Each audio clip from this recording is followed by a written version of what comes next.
Halo, selamat malam teman-teman. Malam ini topik kita akan sedikit beda nih, karena yang akan dibahas, saya akan live juga nanti di Instagram, di YouTube. Nah, buat Anda yang pengen belajar tentang cryptocurrency, bagaimana cryptocurrency ini kita akan ngobrol-ngobrol dengan praktisi cryptocurrency. Nah, kenapa kita perlu review, kenapa kita perlu bahas? Karena disinilah kita bisa menambah ilmu, menambah wawasan tentang masa depan keuangan kita. Ya, pasti ada pengaruhnya dong, teman-teman ya. Pasti akan ada pengaruh, pasti akan ada dampak tentang cryptocurrency, tentang bisnis Anda. So, jadi mari kita sambut. Kok naganya nggak bisa masuk ya? Selamat malam, Coach. Udah bisa? Wah, malam. Ini Selamat malam. Di dua tempat ini. Topik kita malam ini pembahasannya agak sedikit berbeda dari biasanya, karena biasanya kita bahas tentang bisnis. Nah, kali ini kita membahas tentang kripto. Nah, kenapa kita bahas tentang kripto? Karena nomor satu, saya tertarik dengan cryptocurrency, tapi di sisi lain ini adalah hal yang sangat panas terjadi di luar sana. Banyak yang menggunakan dan menyalahgunakan kripto, sekaligus juga ada juga yang tidak atau belum tahu tentang cryptocurrency. Jadi Pak Yohanes boleh kenalan dulu nih. Iya. Yohanes siapa dan kenapa kok tertarik dengan cryptocurrency? Ya, oke. Jadi selamat malam ya semua yang teman-teman ya yang sedang bergabung di live show pada malam hari ini. Ya, nama saya Yorat Yohanes Chandra. Saya adalah CEO dari Nagaya Technologies Private Limited. Ya, jadi saya orang Indonesia, bukan orang Singapura. Ya, tapi perusahaan kita itu terregistrasi di Singapura. Jadi awal mulanya kenapa saya tertarik dengan dunia kripto, karena memang kripto ini membawa perubahan yang baru ya. Jadi perubahan yang baru terutama di dunia digital, di dunia keuangan, ya di dunia aset. Ya, yang tadinya mungkin aset itu terbatas hanya di 1-2 tempat, terus hanya bisa diperdagangkan hanya di lokal ya, secara lokal.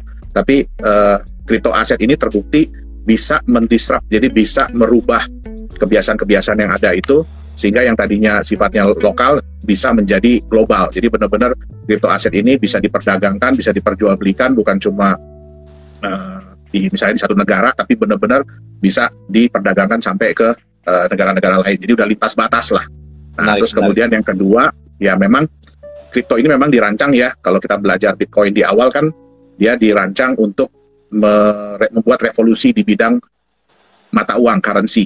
Ya, jadi di bidang mata uang, di mana kan salah satu yang dilawan oleh crypto aset atau cryptocurrency ini kan adalah inflasi. Yang kita tahu inflasi itu terjadi juga salah satu akibatnya adalah supply uang yang terus bertambah. Benar. Nah, sedangkan di crypto aset atau cryptocurrency kan uang ini jumlahnya itu terbatas. Ya, seperti yang kita tahu Bitcoin itu tidak akan pernah melebihi 21 juta Bitcoin. Nah, jadi diharapkan bisa melawan dari inflasi. Dan diharapkan ya ke depannya bisa menjadi salah satu alternatif lah, Coach. Alternatif sebagai alat pembayaran. Kalau misalnya kita berbicara tentang cryptocurrency, Bitcoin dan shitcoin lainnya, kenapa teman-teman harus mengerti? Kira-kira kenapa harus dipahami? Kenapa harus dipelajari? Gunanya apa sih kita mengerti tentang cryptocurrency?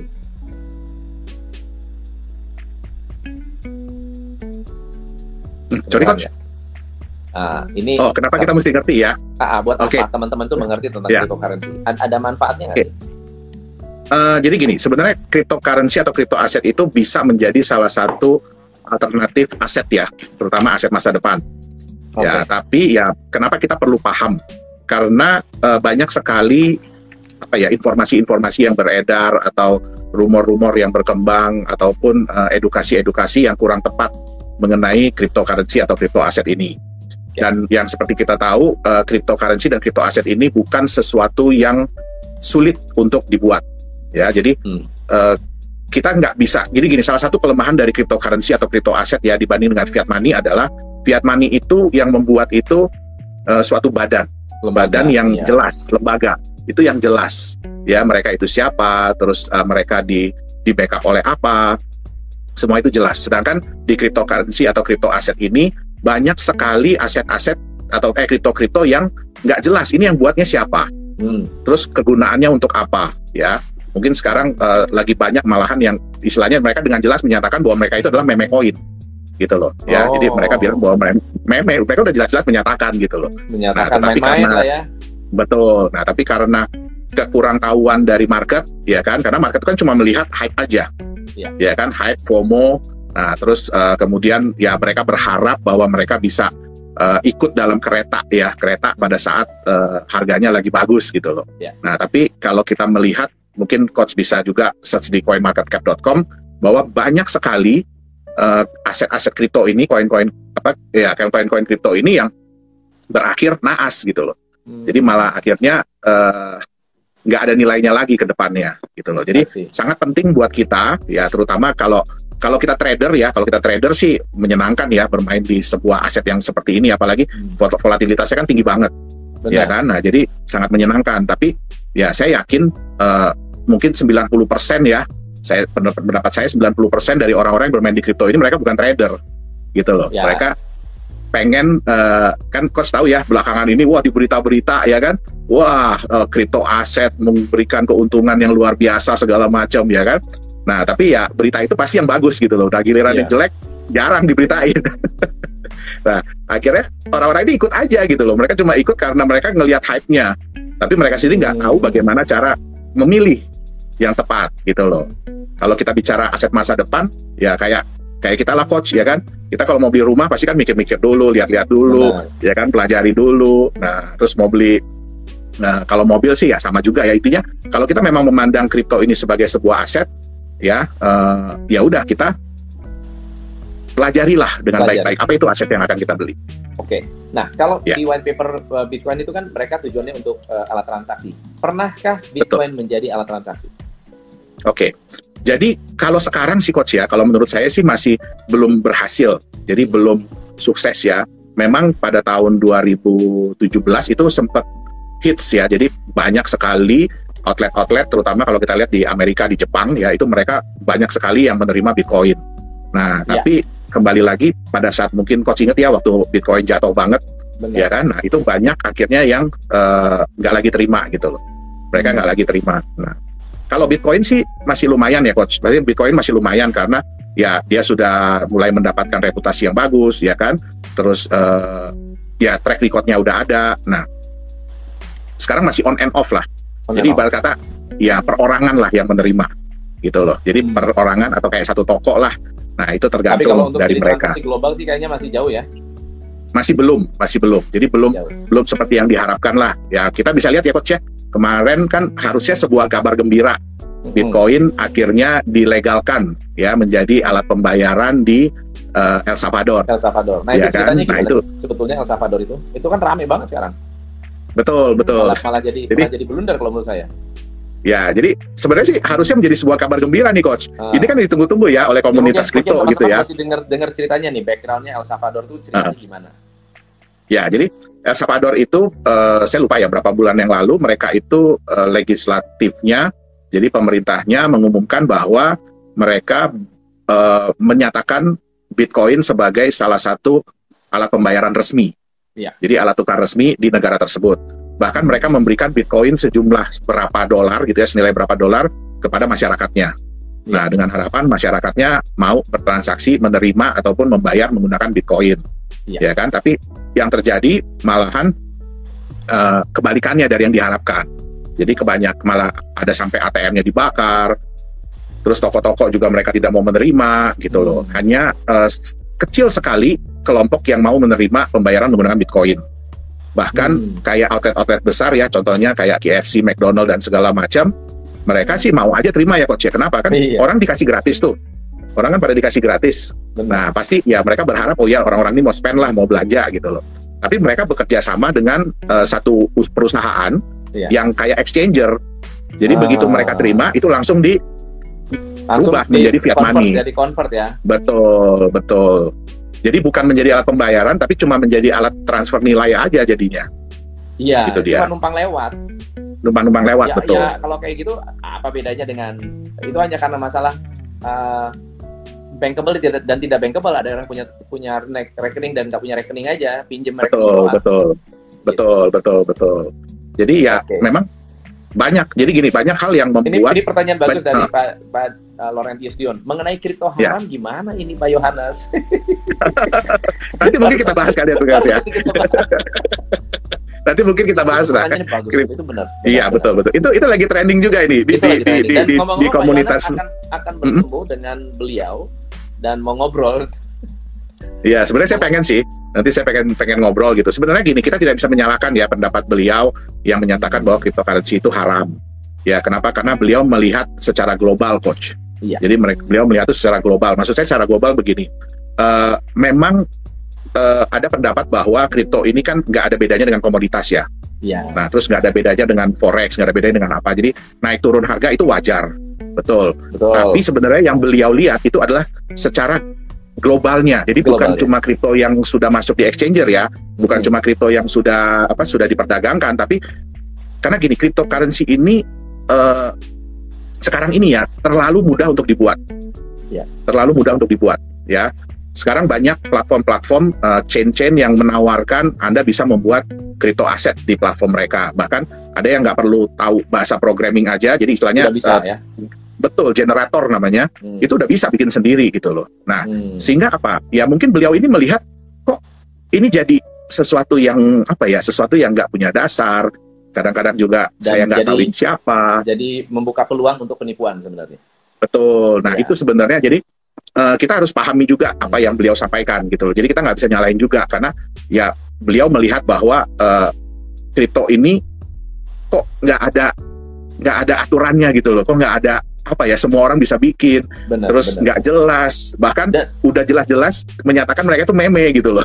Enggak, nah ini yang menurut saya agak berhati-hati buat teman-teman karena akhirnya saking mudahnya dan kelihatannya tergiur dengan kehebatan Bitcoin. Apalagi sekarang banyak juga nih koin-koin lain yang meme coin yang juga naik dan banyak juga ada yang beli Shiba $100 tuh. Ini orangnya ada di sini nih lagi nonton nih.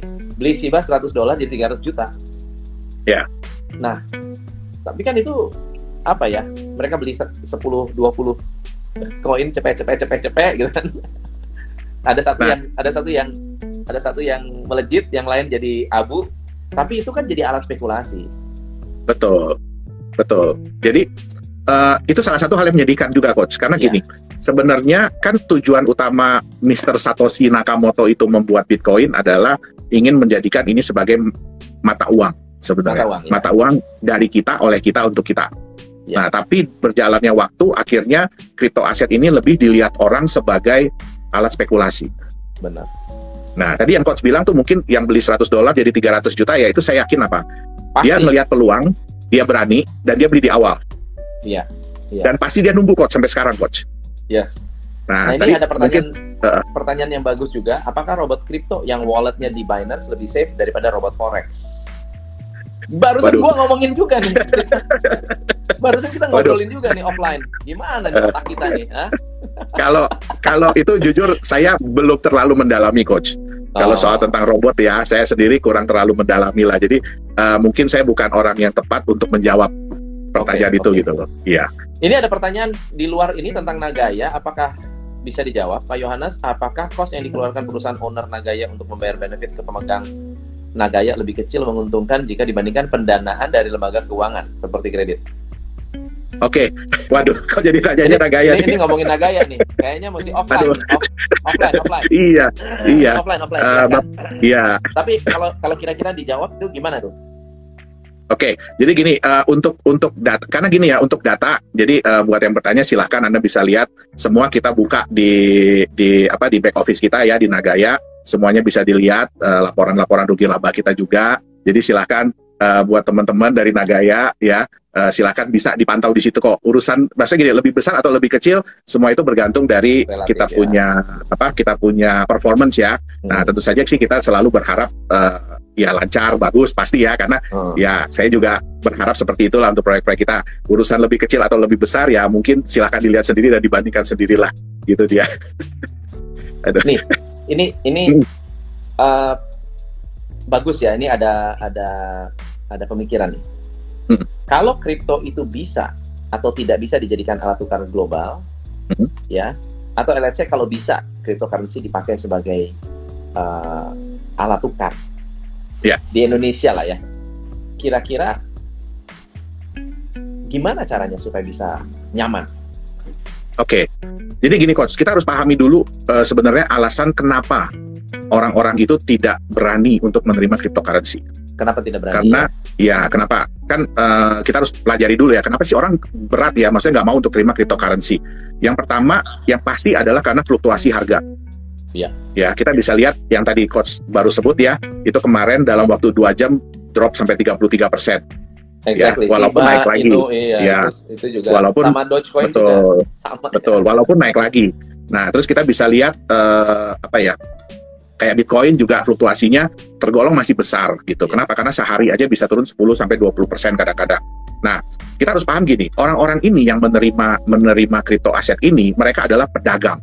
Mereka adalah pedagang. Mereka itu memiliki kewajiban. Mereka memiliki kewajiban untuk membayar mungkin pihak ketiga nih. Ya, benar. Jadi kalau saya punya supplier, saya harus bayar, dan belum tentu supplier ini mau dibayar menggunakan kripto juga. Mungkin mereka mintanya fiat money. Nah, saya punya kekhawatiran seperti ini. Contoh, kalau misalnya Coach Tom nih, pedagang ya. Nah, Coach Tom udah pasang harga $10. Nah, harga Bitcoin misalkan 600 juta. Nah, kalau saya bilang gini, saya mau Coach Tom terima di harga 600 juta nih Bitcoin.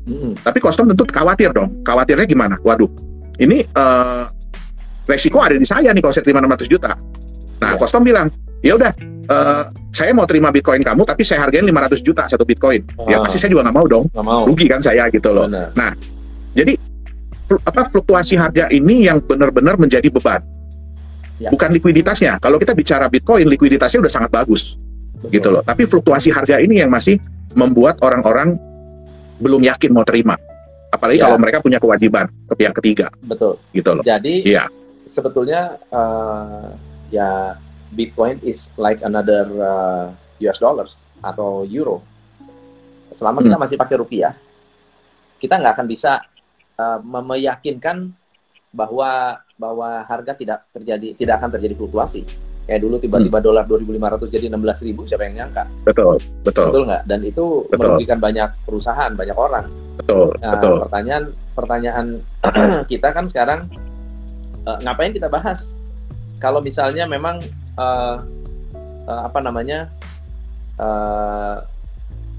hanya dari segi keuangan gitu. Apakah sebenarnya yang sangat-sangat valuable adalah teknologinya? Ya, jadi sebenarnya gini Coach. Jadi kita kalau teknologi sih Coach, yang menurut saya ya udah more than enough. More than enough sebenarnya, udah more than enough gitu loh. Tapi ya itu tadi, kita nggak bisa lepas bahwa orang-orang itu butuh kenyamanan untuk megang aset ini nih. Jadi kalau saya terima, waduh, jangan sampai nanti saya mau jual tiba-tiba udah drop banget gitu kan. Dan saya bukan trader. Kalau trader saya tahu, wah ini mah tenang aja nih, bentar lagi balik gitu kan. Nah, jadi sebenarnya yang harus dibuat adalah kenyamanan nih tentang harga terutama. Jadi gini Coach, untuk bisa diterima sebagai alat pembayaran ya, itu sebenarnya dua hal. Ya, yang satu dipaksa. Contoh kayak kita nih, kita dipaksa kan mau nggak mau harus terima rupiah Coach. Benar. Betul kan? Mau nggak mau harus terima rupiah sebagai alat pembayaran. Nah, yang kedua itu harus ada benefit yang dirasakan. Jadi kalau saya terima pilihan pembayaran kedua, kira-kira ada nggak nilai lebih buat saya gitu? Nah, nilai lebih ini biasanya dilihat dari kenaikan harga. Jadi gini. Karena maunya tetap ada manfaat ya. Betul. Jadi selain saya nyaman nih, saya nyaman nih, saya tahu bahwa aset ini relatif akan lebih stabil harganya ya. Tapi kecenderungannya naik nih. Jadi ibarat kata kalau saya nggak perlu dulu, saya nggak usah jual gitu loh. At least kalau turun ya nggak jadi nol. Betul, dan nggak parah-parah banget Coach. Ya turun mungkin ya 1-2% masih oke lah, mereka masih bisa terima. Tapi kalau mereka lihat jangka panjang, ya kan, nah ini aset ini bagus nih, ditarik jangka panjang harganya naik gitu dia. Nah, itu sebenarnya stablecoin kan seperti itu. Kalau stablecoin enggak Coach, karena stablecoin itu kan harganya mengikat kepada kepada barang yang dijadikan jaminan. Gitu dia. Ya. Jadi kalau misalkan nih saya pack satu koin dengan $1, ya mendingan saya terima US dollarnya coach. Karena kan udah jelas gitu loh, saya pegang barangnya atau saya di-pack, maksudnya di backup dengan 1 gram emas selama-lamanya gitu kan. Mendingan saya terima emasnya aja, Anda bayar saya pakai emasnya aja deh sekalian gitu loh. Ya, nah, jadi betul. Nah, disinilah kayaknya teman-teman juga harus melihat dan harus lebih lebih jeli juga bahwa resiko itu selalu ada, tapi di sisi lain bukan hanya sebatas resiko, tapi juga riset. Ya, di sini riset. Betul. Nah, ini hal apakah yang menaikkan harga kripto? Apakah market cap naik akan menaikkan harga? Oke, jadi gini, itu semua impian ya coach ya. Semua impian aset kripto itu dipakai sebagai alat pembayaran. Kenapa? Karena itu akan menaikkan market cap. Itu akan menaikkan market cap. Jadi permintaan pasti akan naik. Kenapa? Karena market itu membutuhkan banyak untuk pembayaran. Nah, tapi gini, tadi coach mungkin ada tanya ya, gimana caranya ya supaya bisa diterima nih? Supaya bisa diterima. Enggak? Betul. Nah, jadi gini coach, kita nggak boleh. Jadi gini, kita sebagai mata uang kripto juga nggak boleh lupa diri. Walaupun kita punya teknologi yang sangat bagus, gitu ya. Tapi kita harus belajar dengan founding father dari uang, yaitu bank sentral. Ya, kita harus belajar dari situ. Gini, uang sebuah negara itu semakin kuat dan semakin dipercaya oleh negara lain. Itu dari 2 hal. Ada 2 hal yang penting nih. Yang pertama, mereka tuh punya cadangan devisa. Betul. Semua negara tuh punya cadangan devisa, ya. Dan salah satu yang jadi patokan yang kita bisa lihat ya, mungkin kalau ada yang bisa search gitu ya. Kalau negara itu punya cadangan emas yang sangat besar, biasanya uangnya kuat, uangnya dipercaya orang.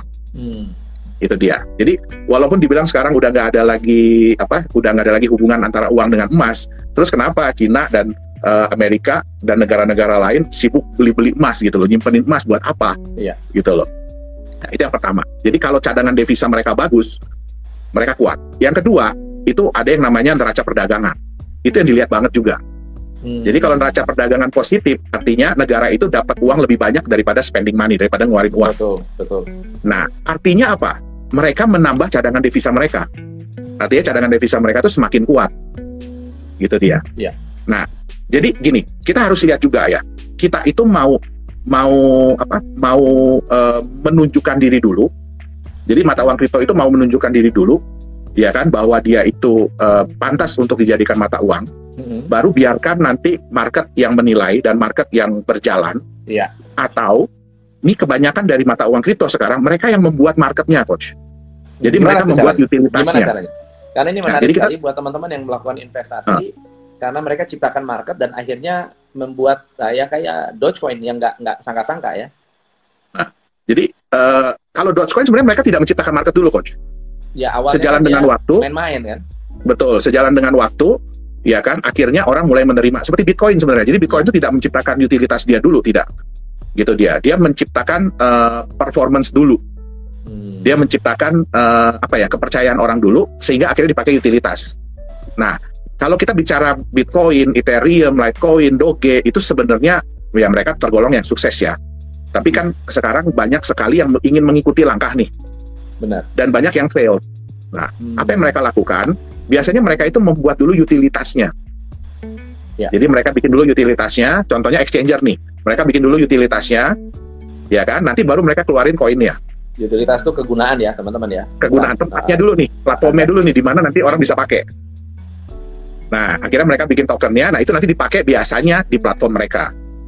Nah, kadang-kadang ini tergantung dari platformnya perform atau tidak. Nah, kalau platformnya tidak perform, yang terjadi apa? Lama-lama utilitasnya turun. Lama-lama market cap-nya pasti turun, karena orang udah nggak butuh lagi. Jadi, contoh gini, sekarang ini sayangnya ya, banyak kripto aset ini yang akhirnya jadi voucher. Maksudnya gimana? Contoh, ya, kayak kalau kita bandingkan ya, voucher itu kan contoh nih, Costom misalkan punya voucher MAP gitu ya, berarti cuma bisa dipakai di lingkungannya MAP, di toko-tokonya MAP. Terbatas ya. Betul, punya voucher. Tapi ada utilitas. Betul, ada, betul. Nah, ada voucher, sorry nih saya sebut nama ya, Giant ya. Nah, itu bisa dipakai di situ. Nah, tapi bagaimana kalau tempatnya hilang, coach? Bagaimana kalau tempatnya hilang? berarti kan utilitasnya hilang. Iya. Ya kan? Nah, itu banyak sekarang terjadi begitu. Jadi banyak akhirnya kripto-kripto ini karena utilitas mereka tidak bisa berkembang, tidak bisa apa, ya akhirnya hilang. Nah, yang sebenarnya bertahan itu adalah kripto-kripto aset yang mereka menunjukkan performance mereka dulu. Kenapa mereka layak? Kenapa mereka layak untuk diperdagangkan? Kenapa mereka layak untuk diterima sebagai alat pembayaran? Alat pembayaran. Nah, baru nanti utilitasnya datang sendiri, Coach. Ya. Ini Ya. by the way di sini kan tadi MUI atau teman-teman yang menyampaikan NU atau MUI mengatakan bahwa ini sudah mulai haram. Pemerintah juga pasti akan makin ketat sekarang nih. Jadi koin-koin atau bahkan ya robot-robot trading lah yang abal-abal atau yang memang sengaja ingin menipu, dia juga akan mulai pasti diamankan. Ditertibkan udah pasti. Ya. Nah, berarti legalitas makin dikejar ya? Kalau saya lihat sih sudah mengarah ke situ ya, Coach ya. Mulai ke sini. Jadi jadi mulai cepat ya sekarang ya. Betul. Jadi Kalau Singapura dulu, itu udah dari lama. Ya. Singapura udah dari lama, Jepang udah dari lama. Terus kemudian Korea sekarang sudah mulai. Dia bukan lagi cuma mau mengatur exchanger, tapi mulai nanti akan mengatur aset-aset mana yang boleh. Oke. Yang boleh benar-benar diperdagangkan, yang boleh benar-benar masuk ke market di Korea. Nah, di Indonesia juga mungkin kan kita udah dengar ya akan ada exchanger yang maksudnya pemerintah yang buat, dan itu kan mereka bilang bahwa mereka akan mengutamakan kripto-kripto yang memiliki fundamental yang benar, yang benar gitu loh. Jadi saya rasa sih kedepannya akan ke arahnya ke sana. Oke. Nah, kalau kita berarti kalau misalnya legalitasnya bagus, kemudian negara mulai masuk ke regulasi ya, masuk ke regulasi, berarti masa depan actually bisa kelihatan lebih cerah ya. Iya, betul Coach, betul. Jadi sebenarnya kripto ini ya mungkin juga pemerintah sadar ya bahwa mereka tidak bisa menghilangkan kripto apalagi dari segi teknologi ya. Nah, tapi mereka berusaha menghilangkan internet. Money game. Nah, tapi ya mereka berusaha, saya lihat, kita yakin dan percaya dan saya lihat juga banyak negara-negara mereka yang sudah berusaha untuk menyehatkan iklim di dunia kripto. Ya. Ya, itulah. Jadi bukan dilarang tapi disehatkan. Ya. So, jadi ini kita terima pertanyaan dulu deh. Beberapa pertanyaan. Tarmod dari mengapa Nagaya? Tunggu, ini pemerintah berikutnya perlu nambah 1 pos menteri aset digital. Ya, Albinar, tunggu bentar. Di sini di Instagram ada pertanyaan bagus. Tobat Coach, gak usah jualan shitcoin. Setuju sekali. Saya sangat-sangat berhati-hati ya dengan yang namanya shitcoin. Apa bedanya kripto sama pembayaran digital seperti GoPay, OVO? Nah, ini pertanyaan bagus nih. Ya, jadi gini, perbedaan paling utama adalah kripto itu dibuat oleh swasta, private. Jadi bukan dibuat oleh pemerintah. Nah, yang kedua, digital payment itu sebenarnya adalah uang fiat yang dibuat dalam bentuk digital. Ya. Itu dia. Jadi sebenarnya tetap uang fiat. Jadi kayak di GoPay, di GrabPay gitu ya, di OVO. Betul, itu sebenarnya adalah rupiah dalam bentuk digital. Jadi beda dengan kripto, beda dengan cryptocurrency. Iya. Pak Yohanes, utilitas seperti apa yang bisa memperkuat fundamental satu aset kripto? Siboro Nagaya, Siboro.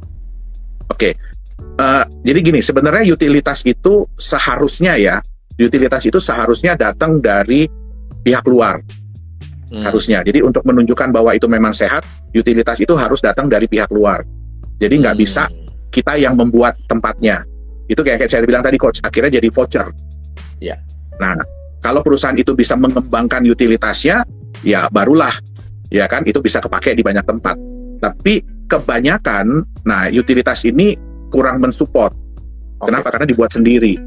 Itu dia. Nah, jadi yang lebih bagus adalah kalau memang utilitas itu datang dari pihak ketiga di luar daripada developer itu sendiri. Nah, ini Karang. Bagaimana cara memilih aset kripto yang benar? Gimana cara memilih aset kripto yang benar? Oke. Jadi yang paling penting sebenarnya, ini juga pernah kita bahas di yang sebelumnya ya Coach ya. Jadi yang paling penting sebenarnya adalah mereka harus sebaiknya ya, kalau kita bilang harus susah karena regulasinya pun tidak ada. Jadi sebaiknya mereka memiliki legalitas yang jelas. Itu dia. Terus tim developernya juga jelas lah. Itu dia. Kenapa? Karena ya salah satu hambatan juga dari dunia kripto ya karena terlalu banyak yang anonim ini nih, sehingga mungkin akhirnya dikeluarkan fatwa seperti itu. Ya karena sebaiknya yang jelas juga. Terus kemudian perusahaannya tahu di mana. Kenapa? Karena tetap kayak gini, kita nggak bisa menyalahkan bank sentral. Ya walaupun aset mereka itu naik turun atau kayak apa, inflasi kayak bagaimana, tapi setidak-tidaknya masih ada masih ada badan yang berusaha untuk menjaga nilai mata uangnya nih. Karena nggak mungkin juga BI mau kalau rupiah itu jatuh banget, nggak mungkin, ya kan? Pasti akan diusahakan dengan berbagai cara. Nah, kripto kebalikannya, Coach. Kebanyakan kripto itu ya udah kalau udah masuk di market, ya itu kan market katanya, ya kan, kita nggak bisa ngapa-ngapain, itu market loh katanya kan. Nah, jadi kalau kita jelas, ya kan, maksudnya developernya jelas, terus kemudian yang paling penting adalah pelajari konsepnya. Gitu. Betul. Kenaikan harga itu masuk di akal atau tidak? Bagaimana perusahaan nanti akan menjaga stabilitas harga? Nah, itu yang paling penting. Itu dia. Karena terbukti sekarang ya walaupun istilahnya waktu jualannya cepat, waktu jualannya wow gitu ya. Tapi banyak yang akhirnya ya udah cuma wow-nya di situ aja gitu loh. Oke. Teman-teman, ini ada pertanyaan bagus dari Eliora. Maaf melenceng, saya dikejar agen Victory. Katanya invest di MetaTrader anti loss karena pakai joki. MetaTrader tuh gimana tuh? MT itu program untuk trading sih, Coach. Ya, untuk trading sih MT. Kalau pendapat saya pribadi ya, kalau trading nggak pernah loss itu wow. Mungkin beliau perlu bicara dengan Menteri Keuangan kita tuh. Iya, pasti udah jadi konglomerat itu. Iya. Ya, hanya dari trading doang. Apalagi nih? Oke. So di dalam kalau di Indonesia sekarang lagi rame robot trading ya. Lalu gimana sih caranya untuk mengenal ciri-ciri scammer? Ini pertanyaan bagus. Gimana cara mengenal ciri-ciri scam? Yang tentang robot trading nih, Coach. Nggak hanya robot trading, karena ada juga banyak yang mengaku cryptocurrency, tapi juga ada yang melakukan penipuan dengan cara ya pada dasarnya money game. Actually money game. Dia nggak hanya ada aja robot trading yang MLM. Udah robot trading MLM. Kemudian menangnya 90%. Lalu kemudian orang merasa ini udah keren banget, wah pembelaannya juga luar biasa. Ternyata scam. Belum lama ini ada beberapa juga. Ciri-cirinya apa sih kalau scam itu? Ini yang saya tahu ya, Coach ya. Ya, ini menurut pendapat saya yang saya tahu ya. Jadi yang paling penting mungkin kalau untuk trading ya, itu kita harus lihat sebenarnya di mana sih kita trading. Maksudnya pada perusahaan apa gitu loh. Nah, sekarang kan sudah banyak di Google kan sudah banyak ya, maksudnya kita bisa search sebenarnya misalkan mereka kasih alamat ini gitu ya, mereka kasih alamat A gitu. Nah, terus kemudian begitu dicek, oh ternyata ini virtual office. Jadi satu gedung itu bisa isinya beberapa perusahaan. Bukan satu gedung malah, kadang-kadang satu ruangan kantor nih, karena kadang-kadang ada kantor ini di ruangan ini gitu kan. Nah, itu tiba-tiba munculnya banyak gitu kan. Nah, terus ya kalau mungkin punya temen atau punya kerabat atau punya apa yang kenalan yang tinggal di daerah situ, ya cobalah suruh mereka ngecek bener gak. Karena kalau broker itu nggak mungkin nggak ada orangnya, Coach. Nggak mungkin gitu loh, nggak mungkin nggak ada orangnya, ya kan. Nah, terus itu yang pertama sih ya, karena banyak kemarin juga ada beberapa teman yang minta tolong saya cekin. Saya bilang ya ini sih kalau saya lihat dia di virtual office gitu loh, jadi office-nya nggak beneran, ya kan. Nah, terus ya coba deh cek ke sono beneran ada apa enggak. Nah, terus kita juga harus lihat dari izinnya. Nah, tapi izinnya ini kadang-kadang agak bahaya nih. Kenapa? Karena contohnya kayak di Australia gitu ya, dia mengklaim bahwa dia punya izin ini, di situ ada kata-kata tulisan finance, ya. Nah, tapi itu padahal finansial, tapi itu mereka sebenarnya nggak udah urusan sama finansial, itu jadi kayak badan registrasi aja, badan registrasi perusahaan gitu loh. Nah, jadi kita harus belajar juga tentang izinnya gitu dia. Nah, terus ya, jadi ya kalau saya bilang gini sih, nggak ada salahnya ya, kita jangan terlalu terburu-buru lah. Kalau kita mau masuk di sesuatu, kita jangan terburu-buru. Kita pelajari dulu sistemnya, kita pelajari dulu untung ruginya, kita pelajari dulu. Yang paling penting gini, kita harus paham dulu apa resikonya. Benar. Kalau untung semua orang bisa terima, coach. Ya, kalau rugi nggak ada yang mau. Betul, tapi apa resikonya gitu loh. Ya. Nah, itu dia. Terus kalau kita lihat. Kalau dari saya ya, teman-teman ya, saya beberapa kali menilai beberapa atau meresearch atas dasar pertanyaan juga. Ada banyak yang nanya, lalu kemudian ya saya review. Nah, kalau saya perhatikan ada beberapa persamaan. Persamaan yang pertama adalah mereka maksudnya praktek yang bukan MLM tapi dijalankan dalam bentuk MLM. Misalnya contohnya yang namanya trading, tiba-tiba trading, lalu jualan robotnya sistem MLM, dapat komisi dan seterusnya, dan ngejar jumlah anggota. Itu menurut saya udah red flag buat saya, red flag. Yang kedua adalah MLM-nya nggak salah, money game-nya yang masalah. Jadi ada sistem piramid di situ. Nah, begitu bergerak dengan sistem piramid, ya piramid scheme aja sudah ilegal sebenarnya. Piramid scheme itu sudah ilegal. Lalu kemudian samar-samar, yang saya perhatikan, samar-samar tuh gini. Misalnya contoh ya, itu websitenya ada di masuk ke dalam daftar list OJK. Ini list OJK mengatakan bahwa ini berbahaya atau tidak ini ya, tidak bertanggung jawab. Mereka bisa bilang, bukan, itu adalah yang dibuat oleh tim kita, itu yang dibuat oleh member, lalu kemudian di-ban, masuk Kominfo. Website utamanya nggak begitu, gitu kan? Padahal mereka buka dengan domain baru. Kemudian, itu kita sih baik-baik aja, itu brokernya. Nanti brokernya siapa namanya? Ini brokernya nggak terdaftar dibilang di Australia, ternyata Virgin Island, gitu ya. Ternyata dari Virgin Island ternyata di Ukraina. Dari Ukraina ternyata bukan itu kita punya, bukan itu yang saya maksud. Kita punya begini, kita punya begitu. Pokoknya berkelitnya itu luar biasa. Oke? Sampai sudah scam. Setelah scam, ini bukan scam, ini cuma pindah sistem. Ini cuma pindah sistem, padahal udah scam. Atau tanda yang real adalah kalau Anda sudah mulai dipersulit withdraw. Kalau withdraw sudah dipersulit, biasanya sehari withdraw udah keluar. Ini kok 2 hari withdraw. Lama-lama 3 hari withdraw. Lama-lama seminggu. Tiba-tiba sistem down. Itu udah scam. Udah pasti. Menyalahkan teknis. Naik levelnya lagi, di-hack. Naik satu level dikit, wah, server kita kena hack. Itu sudah super scam. Jadi kalau tanda-tanda ini teman-teman kenali, ya, saya tahu namanya uang itu bikin orang buta.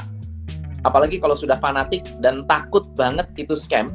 Jadi Anda mempertahankan sampai tidak scam, akhirnya kita fight. Coba sebut mana perusahaan yang ngotot-ngotot dibilangnya keren banget, luar biasa. Siapa? Mia. Saya ditawarin Mia sama klien saya.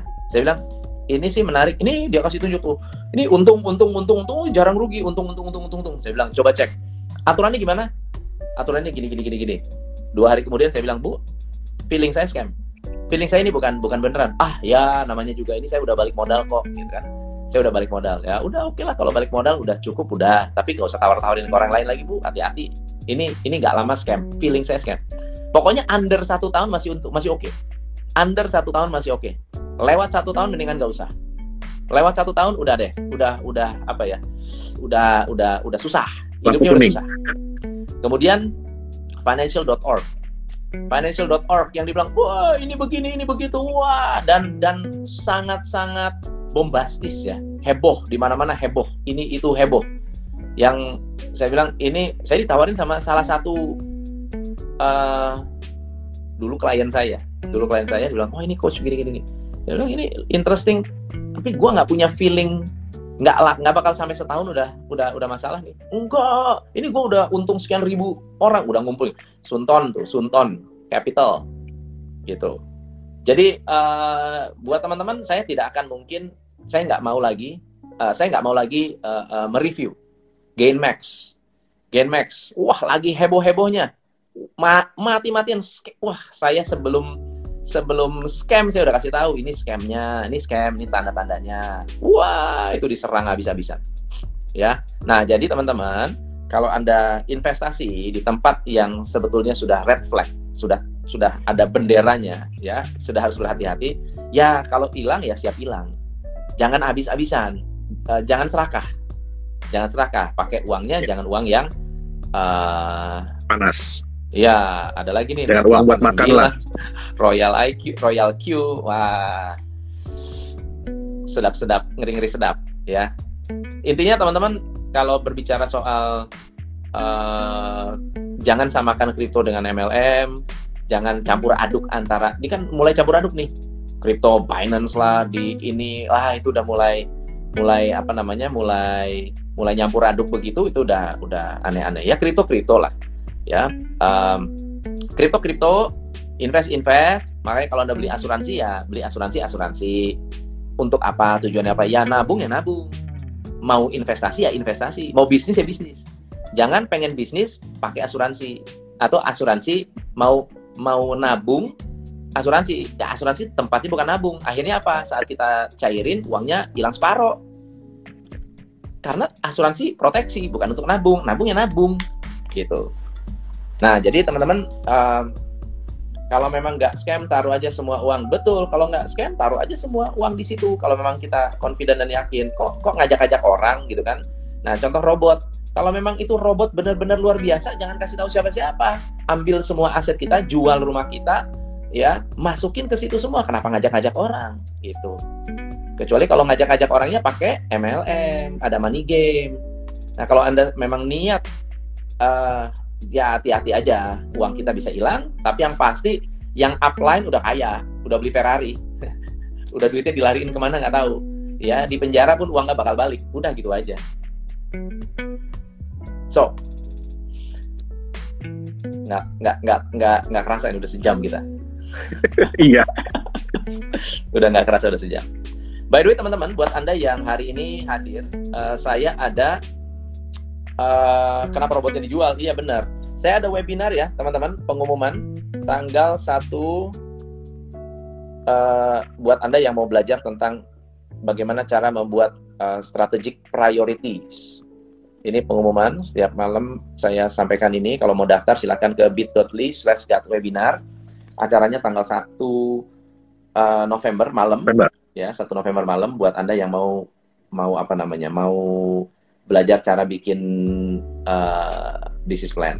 Ya, ini tapi bukan business plan ya, tapi kita mau menentukan gimana sih cara menentukan prioritas kita dalam bisnis. Ya, gimana cara kita menentukan prioritas? Buat Anda yang di YouTube, silakan ke bit.ly/webinar. Pak Yohanes, ada pesan-pesan buat teman-teman yang hari ini memikirkan untuk investasi cryptocurrency? Ya, oke. Jadi memang gini ya. Jadi dunia kripto ini kalau saya bilang bahkan lebih kejam, Coach. Ya, daripada dunia forex, betul, daripada dunia saham, jauh lebih kejam. Itu dia. Kenapa? Karena untuk membuat itu tidak sulit seperti apa yang selama ini digembar-gemborkan oleh orang-orang. Memang ada yang benar-benar ya. Jadi kita bukan bilang semua itu mudah ya, tapi ada benar-benar developer yang benar-benar memikirkan bukan cuma teknologinya, tapi juga konsepnya, terus kemudian legalitasnya. Nah, terus banyak juga developer yang berusaha untuk menunjukkan bahwa mereka itu serius loh untuk bikin ini gitu ya, untuk bikin crypto aset ini. Nah, tapi jauh lebih banyak lagi yang menggunakan shortcut. Yang saya bilang tadi, menggunakan shortcut ya. Jadi yang kita bisa lihat ya di Binance Chain ya, di Binance Smart Chain itu ada sudah terbuat 1 juta jenis token. Ya, 1 juta jenis token. Nah, kita nggak tahu mana yang memang benar-benar digunakan, mana yang memang benar-benar udah dijual, mana yang memang benar-benar dipakai, kita nggak tahu. Tapi dari situ aja sudah terlihat bahwa oh ternyata nggak sulit gitu loh untuk membuat sebuah aset kripto gitu.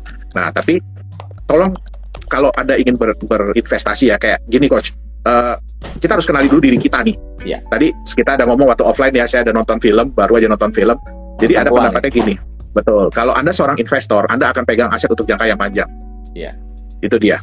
Tapi kalau Anda memegang aset hanya 1-2 hari, berarti Anda itu, mohon maaf ya, kalau di film itu dibilangnya penjudi. Gambler. Jadi nah, tidak jadi selalu investor. beli kripto, ya. Nggak selalu beli Betul, kripto. apapun. Ya, apapun. Beli saham pun sama. Kalau beli saham, ya, beli forex, iya. Ya, jadi Anda itu gambler. Tapi kalau Anda pegang untuk jangka yang panjang, itu berarti Anda adalah investor. Ya. Nah, investor-investor ini mereka itu melihat peluang, Coach, sebenarnya, Coach. Ya. Mereka melihat peluang. Jadi gini, mereka mengetahui, melihat dan mempelajari. Itu yang paling penting. Ya, melihat, mengetahui, melihat, mempelajari, dan mereka akhirnya mengambil keputusan. Tapi kalau buat saya pribadi, yang paling penting adalah mempelajari. Ya, karena ini yang orang kadang-kadang lupa. Jadi mereka tahu, mereka lihat, tapi mereka langsung take action tanpa mereka mempelajari dulu. Benar. Nah, seperti yang saya bilang tadi, kalau kita selalu gini, ya tadi yang dibilang Coach ya, mereka selalu pasti akan bilang yang indah-indah gitu loh. Yang indah-indah. Ya kan? Padahal sebenarnya paling gampang. Mereka bilang aja ya, kalau misalnya loss gimana? Ya udah duit lu hilang. Iya. Benar. Gitu benar, loh. benar. Kan tapi nggak tahu kenapa ya, padahal itu semua orang menurut saya sih udah tahu. Ya. Nah, tapi ya paling penting adalah kita harus sadar juga bahwa ada resiko yang harus kita tanggung. Di dalam semua bisnis pasti ada resiko yang udah kita tanggung. Nah, tapi kita harus tahu developer, terutama developer kripto ya, mereka itu ada nggak sih usaha mereka atau apa sih yang dijadikan jaminan oleh mereka untuk menjaga supaya jangan sampai resiko itu 100%. Sampai 100%. Ya. Ya, nah jadi kalau menurut saya ya kalau memang mata uang itu kripto itu mau dijadikan mata uang, dan itu memang jujur ya, itu semua impian semua developer kripto. Itu dia, impian semua developer kripto. Kenapa? Karena begitu benar-benar menjadi sebuah mata uang sebagai alat pembayaran, itu market cap pasti akan tumbuh. Betul. Nah, betul. Tapi kita harus sadar juga bahwa itu butuh proses, itu butuh waktu. Kita butuh pembuktian nih. Aset kripto ini perlu pembuktian sebelum akhirnya dipakai oleh orang-orang lain. Nah, kita pelajari konsepnya. Konsepnya itu memungkinkan nggak aset kripto ini bisa menjadi mata uang? Kita pelajari konsepnya. Bukan cuma teknologi, karena kalau teknologi sih saya rasa ya kita sudah jauh lebih cukup. Untuk teknologi blockchain kita ini udah jauh lebih cukup gitu loh, udah berkembang banyak, udah berkembang sekali. Tinggal bagaimana konsepnya sebenarnya, bagaimana konsepnya bisa nggak mengarah ke situ. Jadi ya mudah-mudahan jangan kayak yang tadi Coach, udahlah kita beli 10 sedikit, siapa tahu satu menang gitu kan. Nah, padahal yang tadi kan di Binance Smart Chain aja udah ada 1 juta gitu kan. Iya. Nah, jadi ya bayangkanlah kalau Anda memang ingin aset kripto ini sebagai aset masa depan, ya kan, sebagai sebuah investasi yang jangka panjang, ya lakukanlah seperti Anda beli rumah. Anda pelajari dulu rumahnya, lingkungannya, terus bagaimana perkembangan daerahnya. Nah, jadi pelajari seperti itu supaya Anda ya jangan sampai salah langkah gitu loh. Ya. Kita beli rumah juga kan belum tentu semua untung Coach. Gitu loh. Ya, tapi itu setuju banget sih itu. Setuju banget. Iya. Tapi nggak mungkin loss 100%. Benar. Nah, gitu. Nah, jadi aset itu ya kita harus pelajari. Oke, kalau saya untungnya bisa bagaimana, tapi kalau saya rugi, bagaimana kerugian itu bisa diminimalisir. Iya. Itu dia. Benar. Iya. Ya, saya rasa teman-teman bisa membaca ya betapa ya hari ini kita membahas ini ya tujuannya bukan untuk nakut-nakutin, juga bukan untuk jualan. Nggak ada yang dijual juga kan, kecuali saya jualan webinar. Webinar ini gratis teman-teman. Nah jadi tapi yang paling kritikal buat teman-teman adalah jadilah orang yang jeli ya dalam segala hal. Jeli untuk menilai apa yang akan Anda investasikan atau yang akan Anda beli. Kenapa kita bahas ini? Saya undang Pak Yohanes karena ya belakangan marak banget tentang kripto yang ternyata MLM atau money game, yang saya pikir ini mesti orang yang tepat nih yang kita bahas. Kita kalau waktu di YouTube kita ngomongin soal ini ya, soal mining ya. Wah itu seru banget tuh, seru banget. Jadi masyarakat harus cerdas teman-teman. Ya tujuan kita lihat itikat baiknya, Makanya tadi kita nggak mau juga menyebut brand kecuali yang sudah jelas-jelas scam. Kembali ke tangan Anda, uangnya uang kalian juga kan. Ya, walaupun seperti itu, selama bisa kalau bisa mempertanggungjawabkan dan bukan uang yang hasil pinjaman atau uang anak sekolah yang harus dipakai, wah itu hati-hati gitu. Thank you Pak Yohanes, thank you banget nih Coach, kita yang berterima kasih juga udah diundang lagi, kita sharing lagi. Next time kalau diundang mau ya. Siap. Oke. Thank you teman-teman. Pak Yohanes, CEO Nagaya yang sudah sharing begitu banyak hal yang keren hari ini. Dan sekali lagi buat Anda yang ingin bergabung di webinar, daftar ke bit.ly/webinar, akan membahas tentang bagaimana cara membuat prioritas di dalam bisnis Anda. Oke? Thank you. Sampai ketemu. Terima kasih banyak Coach, teman-teman semua. Teman-teman luar biasa. Thank you. Thank you. Bye-bye. See you.